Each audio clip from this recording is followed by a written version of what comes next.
Buenas noches, bienvenidos al programa de hoy, Ciudadano Político. Soy Cris Portugal y hoy vamos a estar junto al diputado Jorge Alessandri, presidente de la Comisión de Seguridad de la Cámara de Diputados.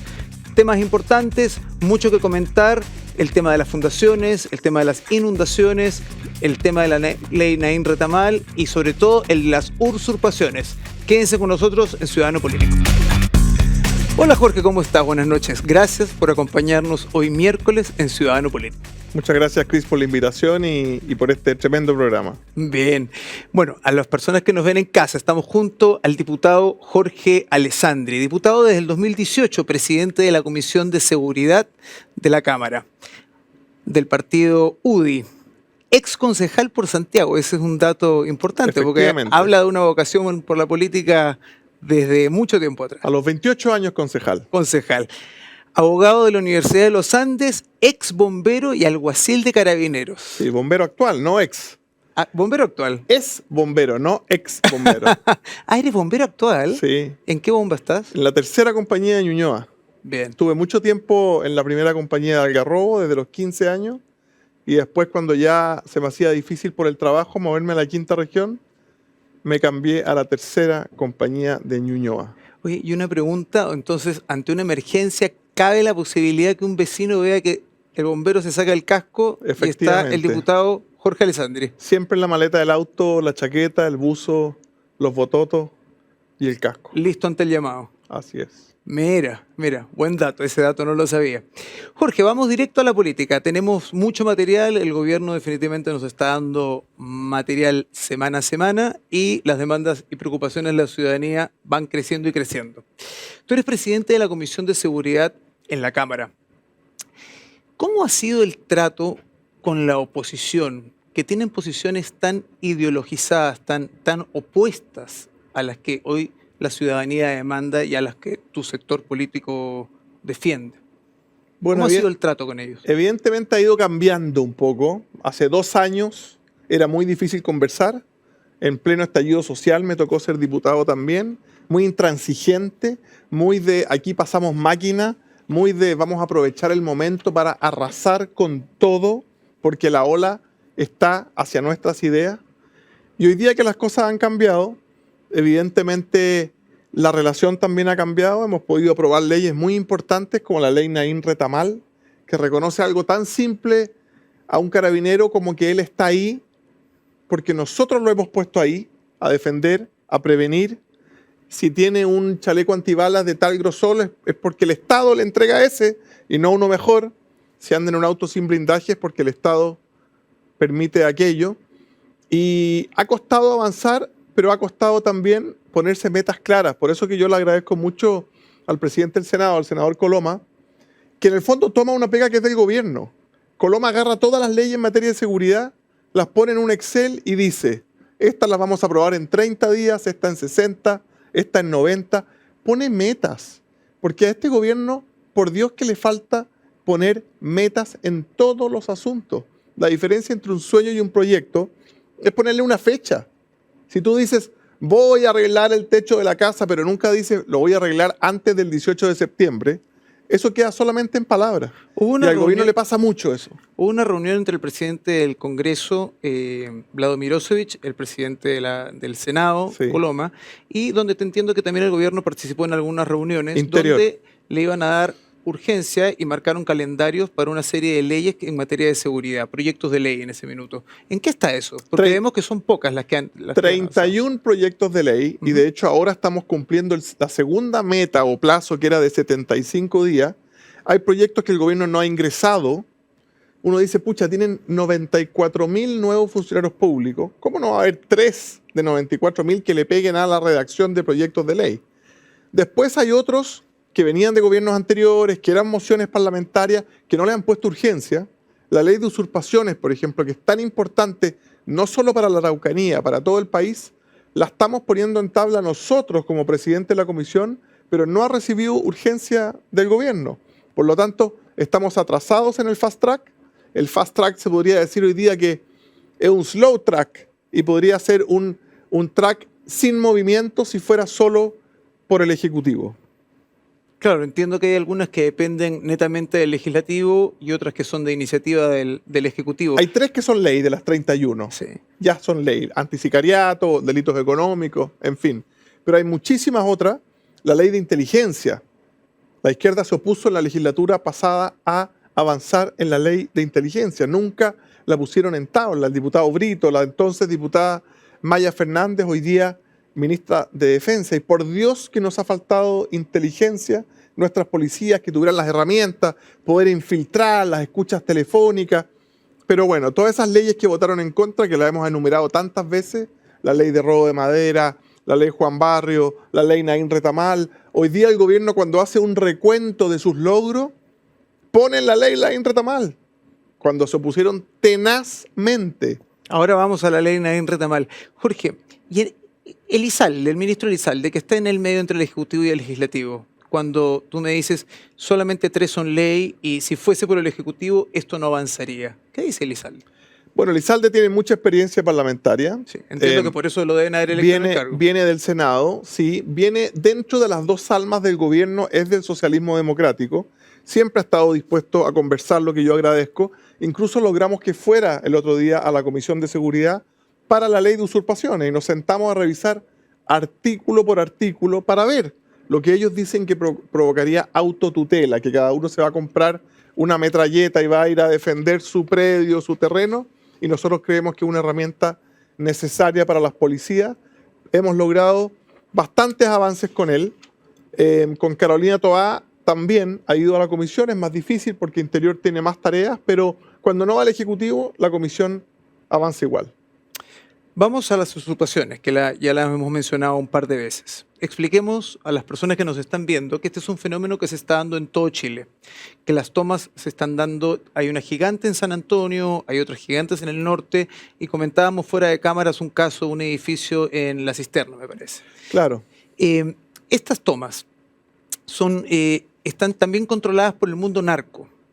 Es sabido que uno entra a estas poblaciones y uno ve autos de lujo, pero también ve gente armada, y ve niños, y ve un mundo girando en torno a la droga.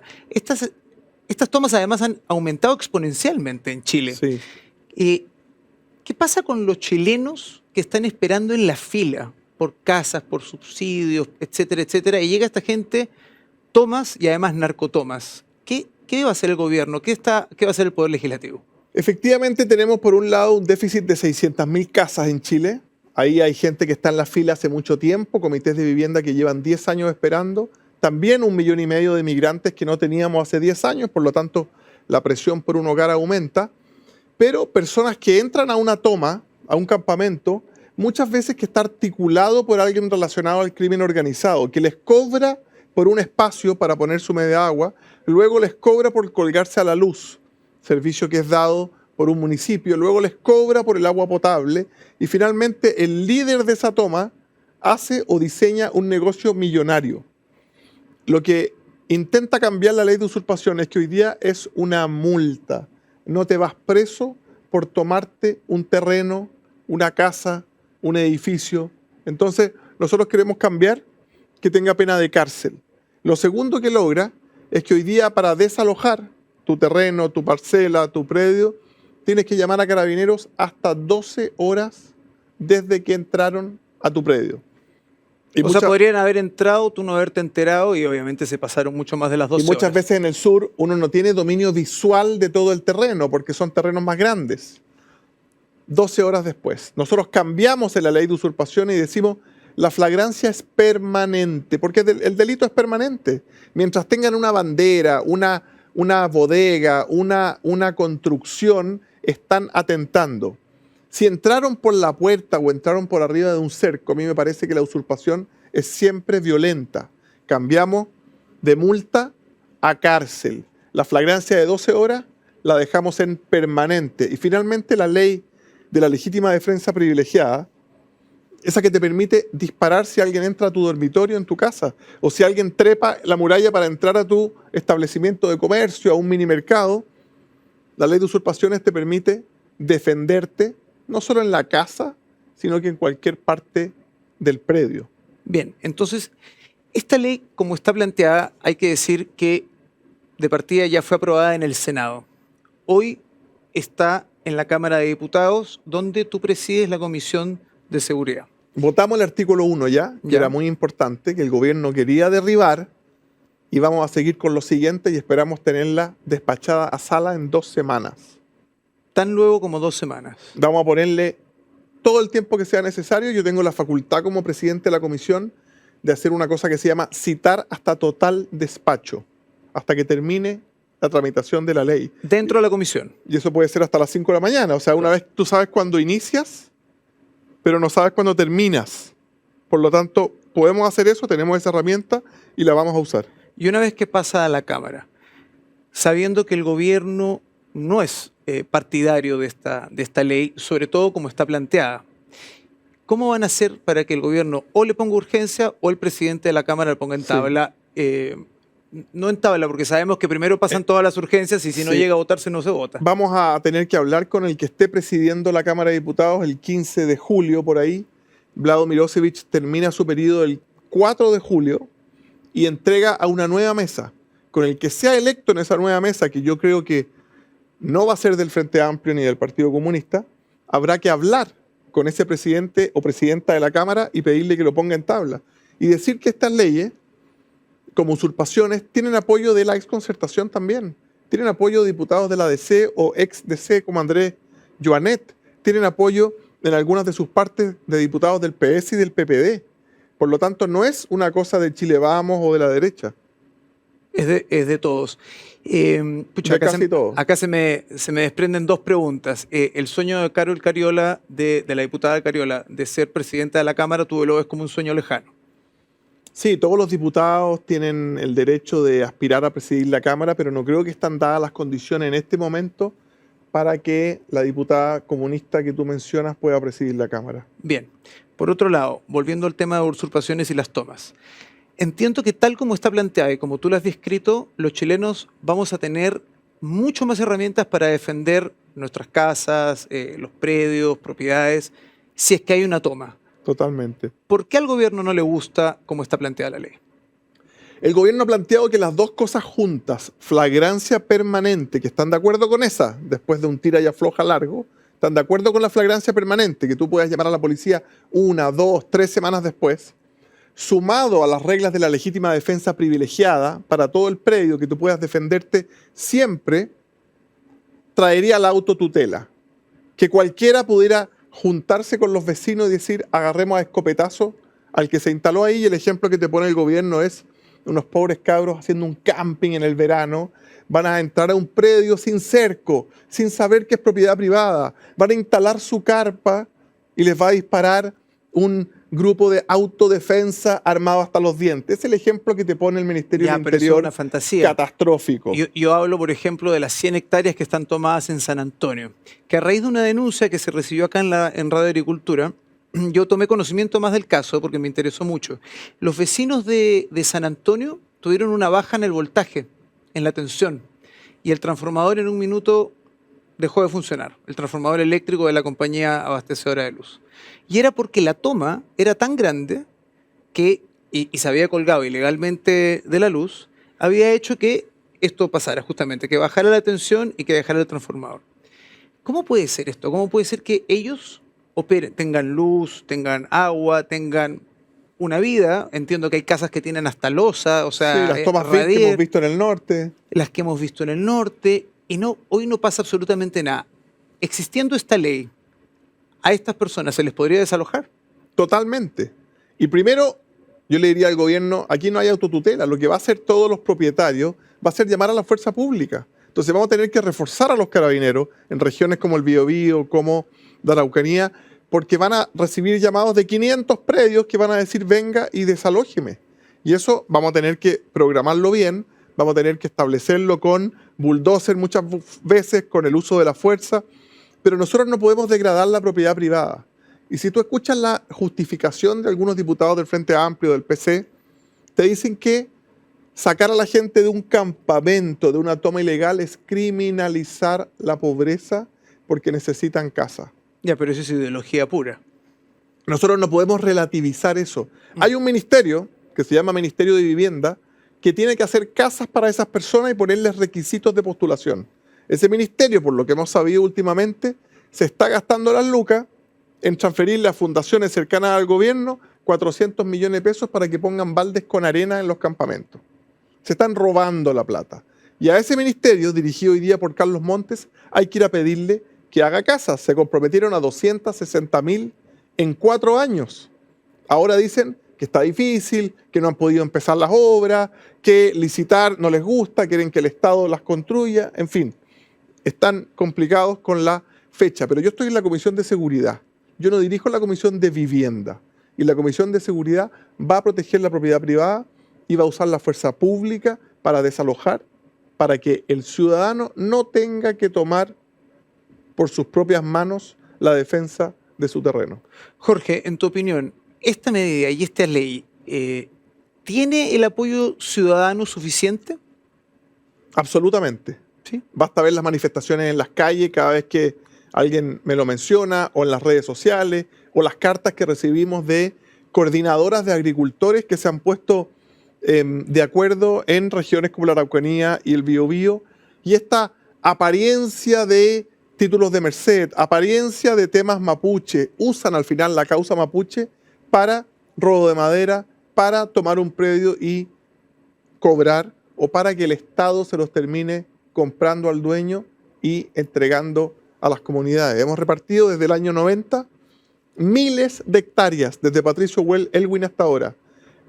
La violencia solo ha aumentado, la Araucanía sigue y cada vez es la región más pobre del país, y la petición de más tierras y más tierras nunca ha disminuido, solo piden más.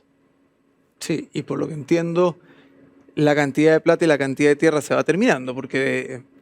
el espacio y la tierra es finita, ¿no? Así es. El Estado no puede seguir repartiendo cheques para siempre, y además, tierra entregada a una comunidad, tierra que no es explotada. Tú le preguntas a cualquier persona en la Araucanía cuándo se toman un terreno forestal, cuando está a meses de cortar los árboles. Nunca se toman un terreno donde está invirtiendo el privado y esperando 12 años para que crezcan los árboles. Talan, venden y nunca más plantaron un árbol. Así los países no crecen, así la economía no crece, y así ninguna región puede prosperar. Bien, entonces entendemos de que efectivamente será una ley que tendrá el apoyo ciudadano. Bien, Jorge, vamos a la primera pausa. Gracias por acompañarnos en Ciudadano Político. Estamos con el diputado Jorge Alessandri. Volvemos. ¿Sabías que Grupo Patio trabaja día a día con un propósito claro? Unir personas y enriquecer más sus vidas. Descubre mucho más en patio.cl.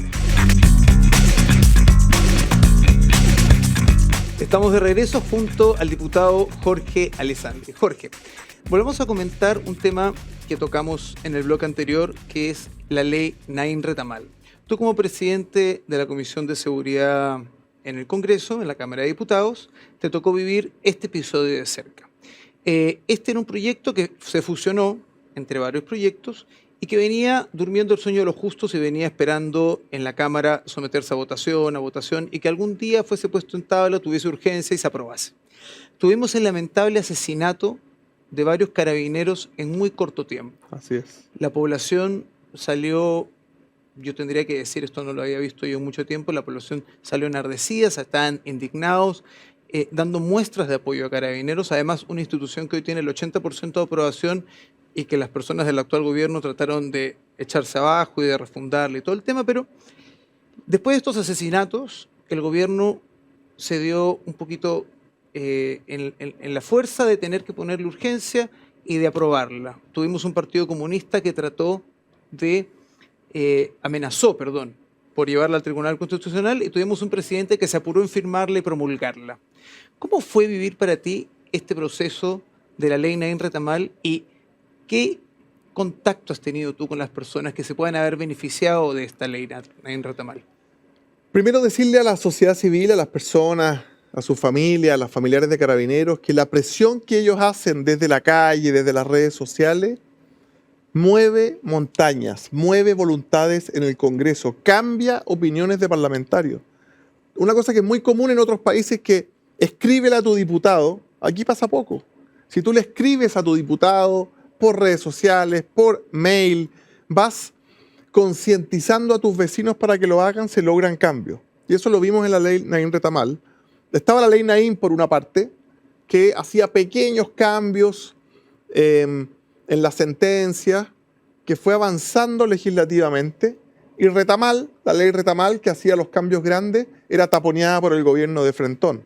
Decían, no quiero ese cambio de, por ejemplo, proporcionalidad en el uso de la fuerza.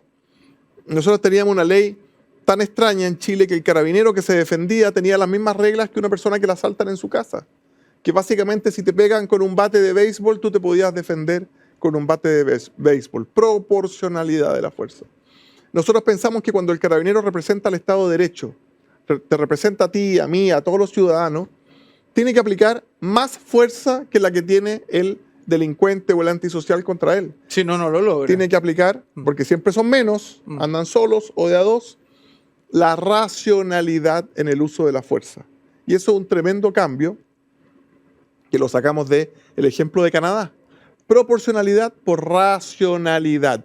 Una turba de 20 jóvenes que ataca a un carabinero como pasó en Las Tarrias, a mi juicio ese carabinero puede sacar la pistola y disparar, porque una turba se está viniendo frente a él. Trata tú en Estados Unidos de empujar a un policía, de empujarlo sin tener armas, te van a disparar. Y eso no estaba pasando en Chile. Los policías enfrentaban juicios con las mismas reglas que un ciudadano de a pie que había sido asaltado en su local o en su casa. Y la ley Naín Retamal logra cambiar eso. Votaron en contra igual el Partido Comunista y el Frente Amplio, jamás le pusieron urgencia, sacamos la ley adelante y cuando el presidente ahora hace su cuenta pública, se congratula y se felicita por los avances en seguridad, como dice la ley Naín Retamal. En crudo, así, y en seco, en crudo, ¿por qué crees tú que el presidente Gabriel Boric hacía vista gorda y miraba para otro lado y no empujaba estas leyes? Que suenan bastante lógicas, es básicamente démosle la seguridad y las certezas y las garantías jurídicas, démosle la fuerza a nuestras policías para que nos defiendan. Yo creo que ellos le han enseñado desde chico y vienen con un chip preconcebido de que Carabineros es una institución abusadora. ¿Cómo olvidar cuando Camila Vallejos, en mitad del estallido social, hizo una denuncia como diputada de la República y dijo: los carros lanzagua tiran soda cáustica? La soda cáustica es un químico que te quema la piel. Después que se hicieron todas las pruebas en la Universidad de Chile, se decretó que no había soda cáustica en los carros lanzagua. ¿Tú crees que Camila Vallejos pidió disculpas? Lo que ella hacía con esa denuncia era detener por 3 semanas los carros lanzagua para que se pudiera crear el caos y las protestas fueran más violentas, más destructivas. Y la propia Catalina Pérez, que hoy día está en el ojo del huracán, decía a raíz de las quemas en el metro: ¿cómo quieren que no salgamos a quemarlo todo?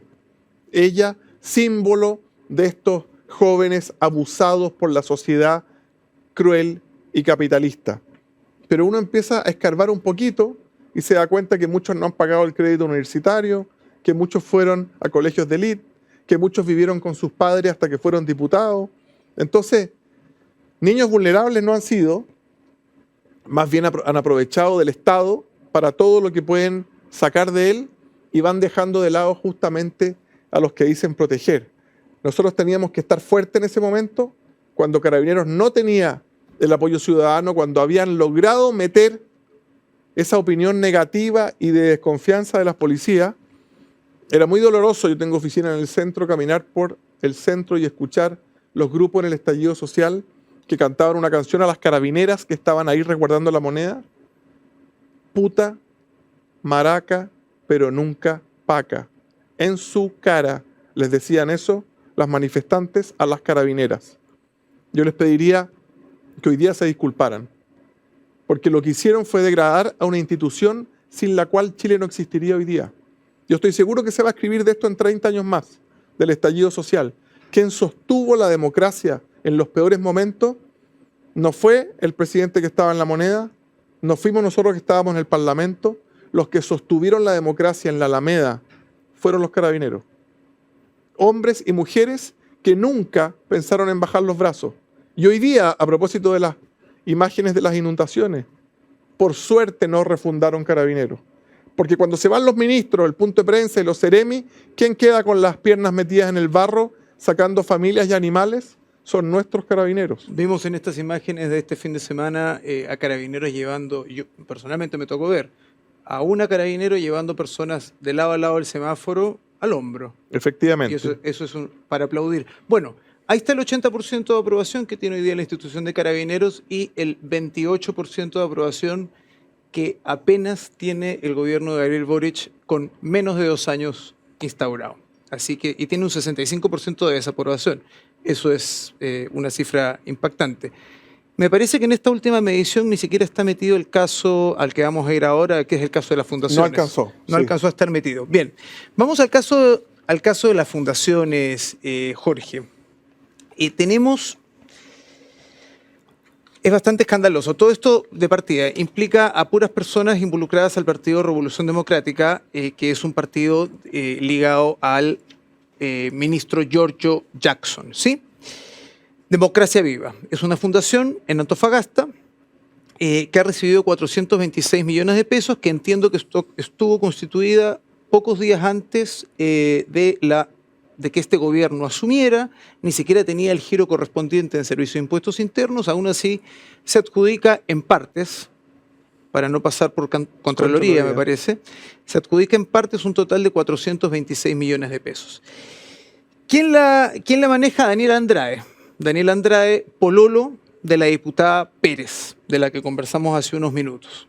Esta diputada Pérez, en ese momento vicepresidenta del Congreso, autosuspendida, entiendo yo. Porque fue así, ella dijo, me autosuspendo, básicamente. De estos 426 millones, solamente se han rendido 3% de ese dinero. ¿Qué harías tú o qué le pedirías tú hoy, tanto al ministro Montes como al presidente Boric, respecto a esa fundación puntual? Después pasemos al resto de cosas. Nosotros le hemos pedido al presidente Boric formalmente que más allá de las declaraciones altisonantes que dice no pongo las manos al fuego por nadie, estoy enfurecido, que pase a la acción, que hoy decrete que se detengan y se congelen todos los pagos a fundaciones desde los ministerios por 3 meses hasta que se logre la revisión por parte de Contraloría de todos los tratos directos. Aquí se ha jugado no solo con la plata de todos los contribuyentes, de todos los chilenos, aquí se ha jugado con la plata que era para vivienda, para campamentos. Primero está la cuestión ideológica, ¿cierto? Hablamos de un grupo que tuiteaba contra la Teletón y Mario Kreuzberger, porque decían, cuando empezaron en política, ¿por qué hace la Teletón esto siendo una institución privada si esto lo debiera hacer el Estado? O sea, esos jóvenes que creían que el Estado debía solucionarlo todo, en los primeros 15 meses le transfieren 500 millones de dólares a fundaciones privadas para que solucionen los problemas. O sea, lo que tú pregonabas, que el Estado lo iba a solucionar todo, no vale para tus amigos, porque cuando son tus amigos son más rápidos, más efectivos y más eficientes que el Estado. O sea, mentiste en tu ideología. Después las platas. Nosotros hemos estado estos 10 días trasnochando mucho con los equipos, revisando planillas y planillas. Hicimos 2 cortes. No podemos revisar 1.500 fundaciones, entonces, primer filtro, las que fueron creadas desde que gana la elección el presidente Boric en diciembre del 2021 hasta que asume en marzo del 2022. Primer corte. Segundo corte, que se adjudicaron platas inmediatamente en los primeros 3 meses de gobierno. Y haciendo esos 2 filtros... Por trato directo. Por trato directo. Tenemos más de 300 fundaciones. Esto es mucho más grande que RD y es mucho más grande que Catalina Pérez. Es una forma de sacar plata de todos los chilenos, de los campamentos, de donde más duele, primero para la campaña del apruebo y el rechazo. Estamos cruzando las publicaciones en redes sociales. Es una generación muy dada a publicarlo todo. Cuando dicen, yo no conocía al Ceremi, le vamos a publicar las 20 fotos carreteando, haciendo deporte y haciendo política con el Ceremi. Usted sí lo conocía, señora. Cuando nos digan que se habían rendido los baldes con arena para los campamentos, le vamos a mostrar la publicación en redes sociales donde ese mismo día, a la misma hora que instalaban los baldes con arena, estaban haciendo un espectáculo para la campaña del apruebo para 3.000 personas, con sonido, orquesta y bandas contratadas. Es por esto, Jorge, que la hora no renunciaba, porque el presidente básicamente la echó a la ex subsecretaria Tatiana Rojas. Sí. Es por eso que cuando ella dice, oye, yo tenía algo de antecedentes, pero no alcancé a informarle al ministro Montes, el ministro Montes ahora, en las últimas declaraciones, después de una seguidilla, dice, esto está empezando, hay mucho por venir. 1 mes y medio y no alcanzó. 1 mes y medio. Nosotros tenemos una ley en nuestro país que cuando un funcionario público toma conocimiento de un hecho que reviste caracteres de delito, o sea, que parece un delito, tú tienes la obligación de denunciarlo, no a tu jefe, al Ministerio Público. No lo hizo Tatiana Rojas y a mi juicio no lo hizo Carlos Montes. O sea, Carlos Montes, ¿tú crees que podría haber sabido? Y el presidente, o sea, el senador Latorre lo dice, la subsecretaria le avisó al ministro Montes. ¿Inventó el senador Latorre eso? Yo creo que no. Claro, Latorre ha ido y ha venido también con sus declaraciones. Y el presidente de la República tiene que decirnos, este escándalo, esta crisis, porque yo creo que él está enojado, ¿es administrativa? O sea, ¿es a nivel subsecretario? ¿Se trata de que a alguien se le pasó una factura o que le faltó un timbre a un papel? ¿O esta es una crisis al altísimo nivel con responsabilidad política? Yo siento que es una crisis que necesita que salgan ministros. Y ahí hay 2 candidatos. El fundador de RD, Giorgio Jackson, que está hoy día recorriendo el país repartiendo ayudas para los anegados por las lluvias. ¿Está habilitado políticamente Jackson para salir a la calle a repartir bonos? Si la prensa le va a preguntar por el caso de las fundaciones, la gente lo va a increpar y lo va a funar. ¿Le sirve al presidente Boric Jackson en terreno ayudando a las personas? Pero todos sabemos que es su amigo. Le hicieron un enroque de ministerio cuando entró en crisis. Pero no se trata... Sí. Entonces vamos a ir mezclando, vamos a ir cambiando a Jackson a los 23 ministerios. Cada vez que lo vaya haciendo mal, lo vamos a cambiar, va a terminar en el Ministerio de la Mujer. No, pues si los presidentes también tienen que tener ministros que les sirvan. ¿Y tu segundo candidato ministro Por sería? Supuesto que Carlos Montes, porque es el jefe político de vivienda. Este es un escándalo grave. ¿Por qué Carlos Montes hace el enojado y como te decía, dice, viene más, esto está empezando? ¿Será que él tiene información de que esto es realmente, como dices tú, pueden haber 300 fundaciones involucradas? Pero se le olvida que esto viene más, está pasando, es conflicto de interés bajo su supervisión, en su turno. El ministro que se comprometió a 260.000 viviendas y después dice, no, en realidad, mire, la que estamos inaugurando las empezó Bachelet 2, lo que pasa es que nos habíamos demorado en recibirlas. Bachelet 2, 2018. Entonces, no cumple las metas de vivienda, no está en comunicación diaria con su subsecretaria, no está dispuesto a asumir la responsabilidad política. Entonces, ¿quién? ¿Quién es el responsable? En nuestro sistema, el presidente tiene fusibles, que son los ministros de Estado. Por eso tiene la renuncia firmada en su escritorio siempre. Presidente Boric, ¿quiere demostrar usted que esto es grave?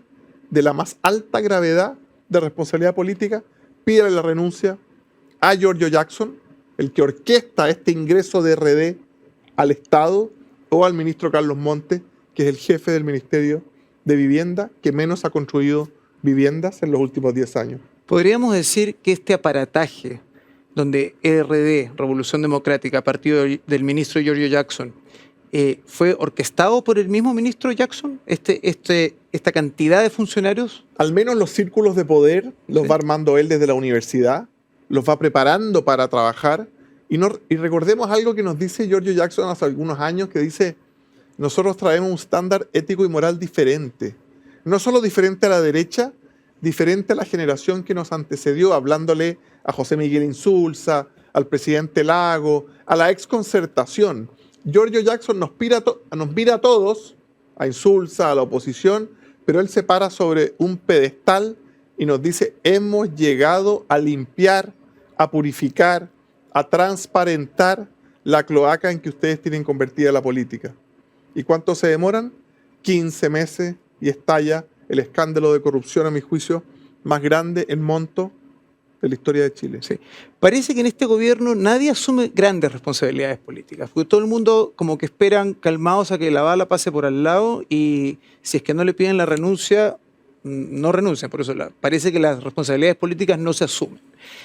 Ahora tenemos en este caso metido a la Fiscalía, a la Contraloría, y me parece que el Consejo de Defensa del Estado está entrando también. ¿Qué esperarías tú de esto? Primero, hay fiscal nacional nuevo. Ese fiscal nacional no tiene una segunda oportunidad para demostrar una primera impresión a la ciudadanía. Este es el primer caso papa caliente que le llega y él va a tener que demostrar cuánto vale la independencia del Ministerio Público. ¿Por qué le damos autonomía constitucional al fiscal Valencia? Para que no tenga temor de ejecutar, de perseguir y de llevar a juicio a las personas poderosas cuando están involucradas, sean del partido que sean que hayan robado en el nivel central, regional o comunal. Ángel Valencia se muestra ante Chile con este caso.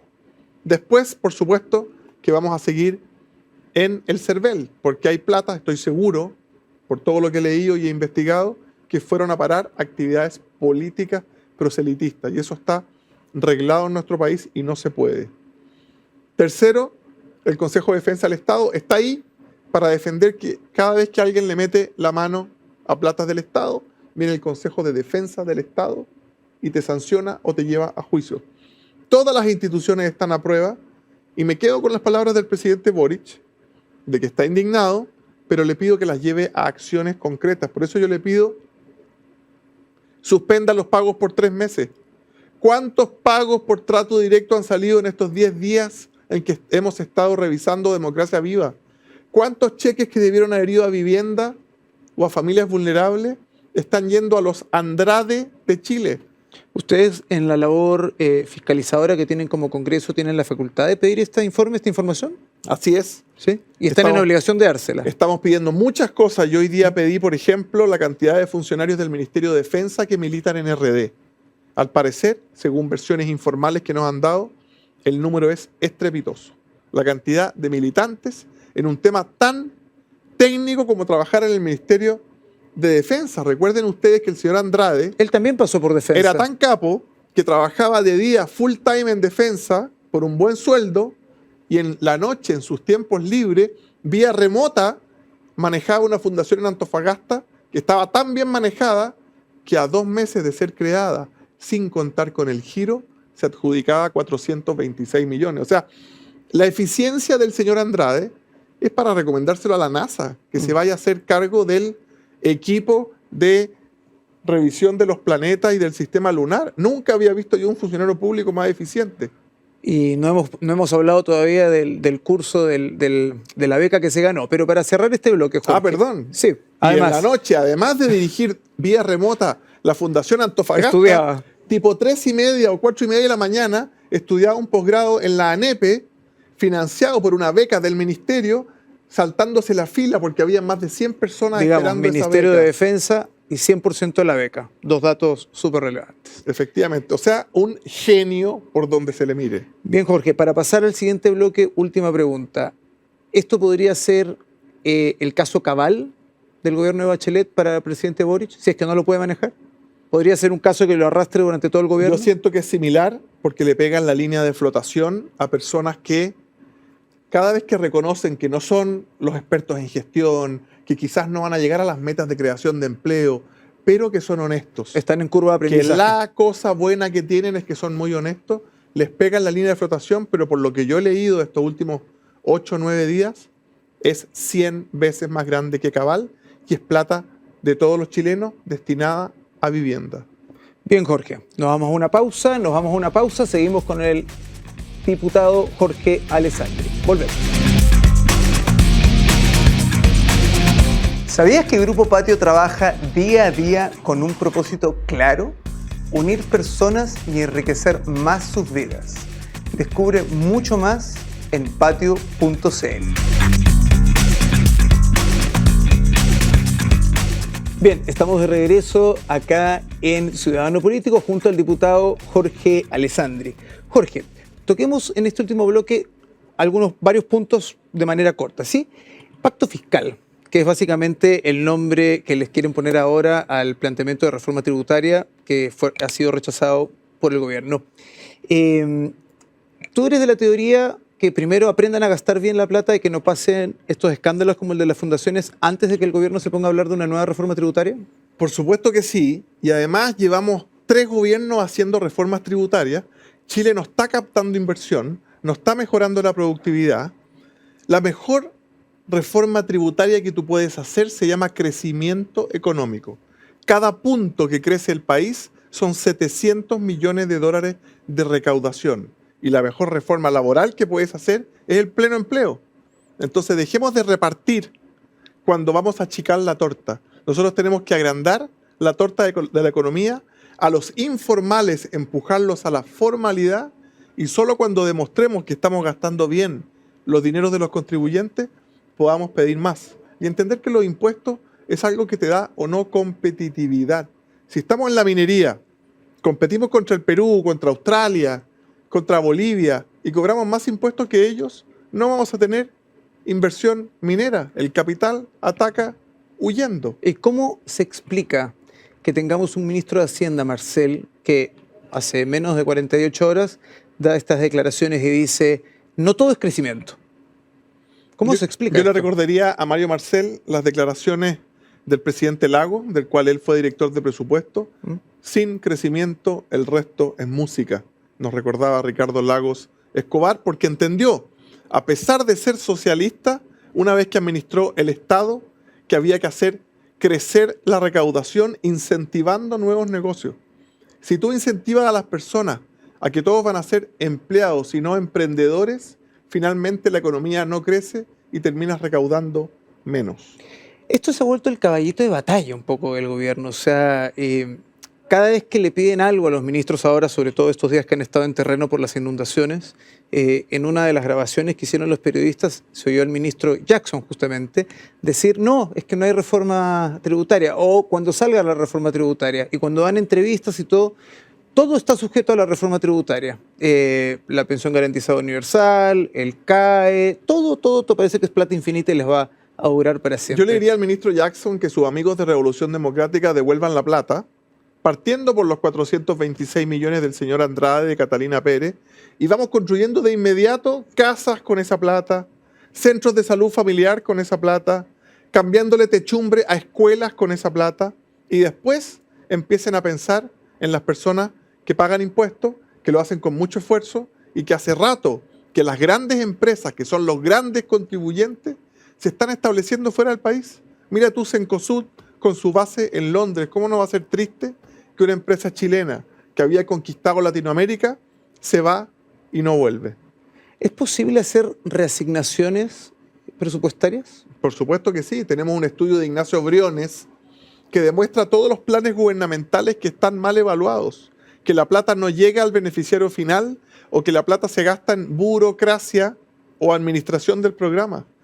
Por eso que Briones proponía el presupuesto en base cero, que tú puedas elegir qué programa sigues adelante o no.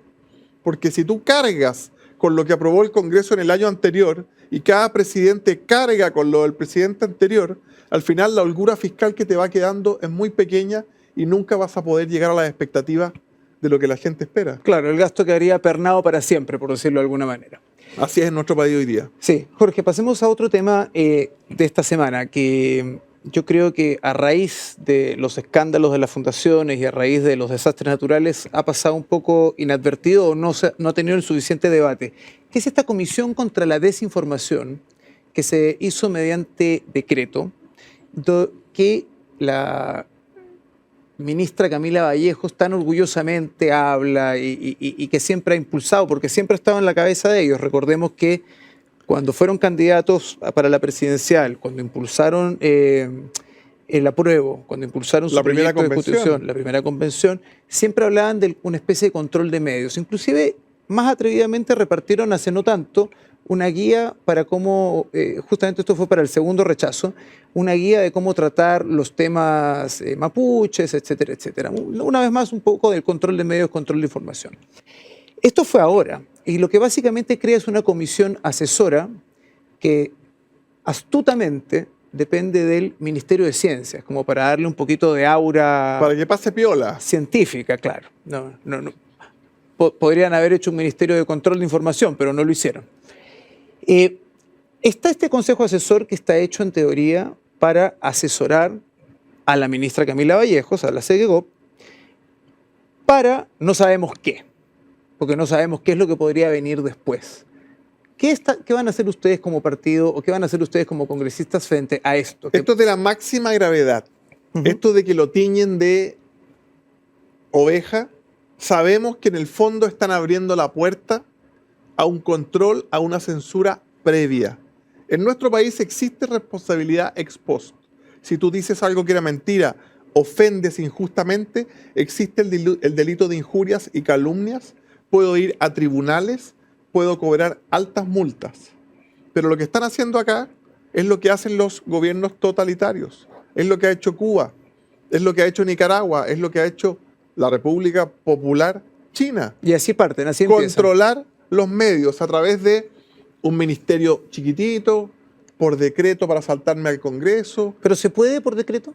Parte, vamos a ver las facultades que le ponen, parte como un consejo asesor que opina de lo que está bien y lo que está mal. Nosotros sabemos que las redes sociales han llenado muchas veces de información falsa de lado y lado. Ya está la pelea de Trump, ¿cierto?, con el New York Times y todo lo que hemos visto en Estados Unidos. Pero que un gobierno con plata de todos los chilenos quiera empezar a influir en lo que nosotros decimos o en lo que algún medio de prensa independiente quiere informar, es de la máxima gravedad y debería prender todas las alertas de todos los demócratas de este país. No importa si eres de izquierda o de derecha, si trabajas en un medio de comunicación o consumes los insumos de esos medios. Esto es algo que deberíamos defender todos, en todo momento, en todo lugar. La Sociedad Interamericana de Prensa se declaró preocupada y dijo literalmente que los gobiernos no deberían meterse a esto porque es un mecanismo de censura y que a eso es derivado. Y bien, los ejemplos que tú pusiste, Venezuela, las dictaduras alrededor del mundo y los regímenes donde el Partido Comunista está inserto. Yo le pido a los auditores que saquen, desempolven por ahí de la biblioteca un libro que se llama 1984, de George Orwell, que habla justamente de este tipo de censuras, de este tipo de cosas, con una parodia que lo hace dentro de una granja, los animales que se comunican, pero ya sabemos dónde van. Es el Partido Comunista el que nos propone esto. Es Camila Vallejo la que va a tener la información. O sea, no hay nada más comunista que el Ministerio de la Información. No le han puesto Ministerio de la Información por razones de marketing, a mi juicio. ¿Van ustedes a actuar? Estamos actuando. Ya. Vamos a ir al Tribunal Constitucional, a las instancias internacionales, vamos a ir a tribunales, vamos a intentar declararlo inconstitucional, porque cualquier atisbo de censura en nuestro país no es bienvenido, pero también es ilegal. Bien, Jorge. Esperamos que ese tema prospere de mano de ustedes, parte de los congresistas y los partidos políticos que creen en la democracia, independientemente de que sean de izquierda o derecha. Los demócratas. Así es. Jorge, llegamos un poco al fin del último bloque. Vamos al último, que es un bloque que hacemos de preguntas y respuestas cortas, que es un poco para relajarnos e ir cerrando la entrevista. ¿De acuerdo? Feliz. Bien, voy para la primera pregunta. Jorge, ¿qué nota le pondrías al gobierno del presidente Gabriel Boric? Nota roja. Aproximadamente, si es que partiéramos en un 2, ponte tú. Cerca del 3. Bien. En materia de seguridad, en una palabra, ¿cómo evalúas este gobierno? Lleno de culpas, incapaz de establecer la prioridad y avergonzado de lo que hay que hacer. Bien. Jorge, ¿cuál es el peor político evaluado para ti de este gobierno? Más allá de las cosas personales que a una persona le puede parecer agradable o gentil, yo pienso que una política que le hizo mucho daño al país, al gobierno, pero también a la seguridad, fue Isquia Siches y el tiempo que perdimos con esa ministra del Interior que creía que podía entrar a Temucuicui porque era una persona admirada por los violentistas y que nos decía que los aviones iban y volvían con migrantes. Perdimos mucho tiempo valioso con una ministra del Interior que no dio el ancho. Mira, estoy un poco de acuerdo contigo. O sea, lo que pasa es que tengo otros personajes en la lista, pero definitivamente ella es Es un que personaje nos tocó tratar con ella en el nefasto. Congreso y de verdad que no solo no estaba No estaba preparada. no manejaba las nociones mínimas del trámite legislativo, no tenía ninguna capacidad de administrar lo que es el Ministerio del Interior y perdimos tiempo valiosísimo, leyes valiosísimas y nuestros carabineros también les faltó un apoyo de Interior en esos momentos tan difíciles. Bien. Jorge, ¿cadena perpetua para los asesinos de carabineros? Totalmente. Bien. Sin posibilidad de salir de forma adelantada. A Jorge Alessandri, ¿a quién le gustaría ver en una segunda vuelta electoral el 2025? Me encantaría una segunda vuelta entre José Antonio Kast y Evelyn Matei. Una buena segunda vuelta. Bastante favorable, digamos. Así es. Bien, Jorge. ¿Cuál ha sido tu mayor chascarro político? Hemos tenido muchísimo. A mí me tocó ser concejal muy joven. Me tocó también participar a los 29 años, entré al segundo piso en el primer gobierno del presidente Piñera. Así que me ha tocado relacionarme mucho con el mundo de la política, metiendo las patas muchas veces. Cuéntanos la más memorable.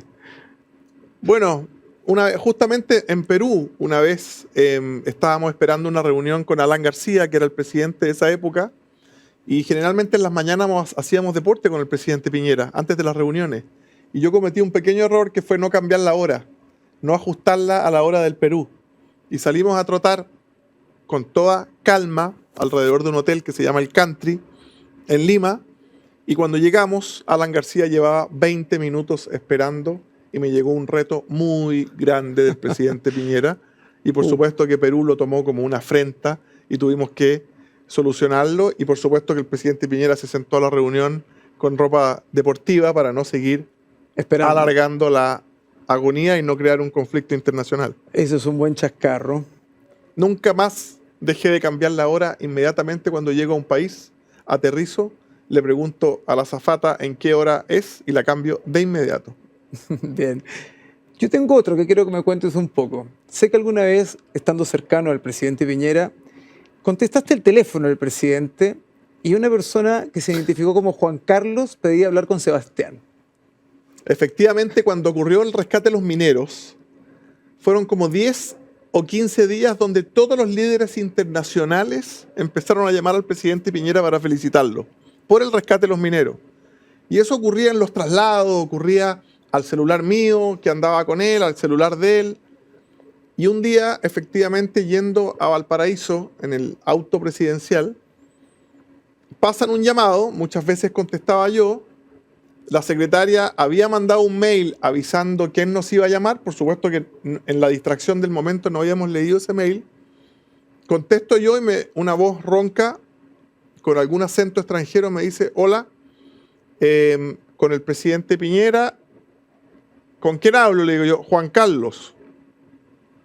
Y una cosa muy chilena, ¿no?, que tenemos nosotros de decir: bueno, Juan Carlos, ¿cuánto? Y se trataba del rey de España, que me tiró Juan Carlos de Borbón y Marichalar, me tiró como 7 apellidos que yo quedé helado. Tapé el auricular, le dije al presidente Piñera que estaba leyendo algún documento: presidente, lo llama el rey de España. Y el presidente Piñera me dice: bueno, ¿y cómo se le dice a este señor? No, yo le digo: mi rey no le diga, porque va a sonar raro, ¿no? Su majestad, supongo. Y ahí pudo seguir la conversación con su majestad. Le llamó mucho la atención al presidente Piñera que él le dijo a Sebastián que lo tuteara. Buena experiencia. 2 últimas preguntas. ¿Es verdad, como cuentan tus amigos, que a los 16 años andabas en un sedán cantando Julio Iglesias? Es verdad. No sé si a los 16, porque en Chile se puede manejar a los 18, pero... 18, perdón. Trabajé desde muy chico. Yo fui a un colegio gringo en Chile, un colegio norteamericano, que te fomentaba el trabajar desde muy chico. Y diría que desde los 16 años trabajaba en distintas cosas. Y de hecho la primera vez que emprendí fue a los 19 años. Armé una escuela de navegación en la comuna de Algarrobo y desde ahí no paré de trabajar nunca más. Me gusta mucho emprender, he emprendido más de 20 veces en los rubros más distintos, gastronomía, eventos, distintos servicios, y creo que es una tremenda escuela que alguien que ha pagado IVA, sueldos e imposiciones, ahora le toca legislar la reforma previsional. Bien, Jorge. Cuéntanos, ¿qué regalo te hizo James Brown en algún minuto y en qué circunstancia? Mira, me tocó ser, en uno de estos emprendimientos, me tocó ser guardaespaldas y traductor de James Brown, el cantante, cierto, famoso ya fallecido, que sabía mucho de Chile porque su tercera mujer había sido chilena y había sido exiliada o autoexiliada, entonces conocía muy bien la historia de Chile. Y después de 4 días con James Brown recorriendo los distintos lugares donde él tenía conciertos, yo por un lado custodiándolo, pero también traduciendo todas sus reuniones y sus entrevistas, me dejó de regalar unas colleras muy bonitas que tengo hasta el día de hoy. Cada vez que me las pongo, no son estas, cada vez que me las pongo lo recuerdo con mucho cariño. Y en los peores momentos, cuando la política es dura, cuando uno está cansado, trato de cerrar los ojos y decir I feel good, como dice esa canción de James Brown. Bueno, muy buen recuerdo de James Brown. Totalmente. Última pregunta para cerrar la entrevista, Jorge.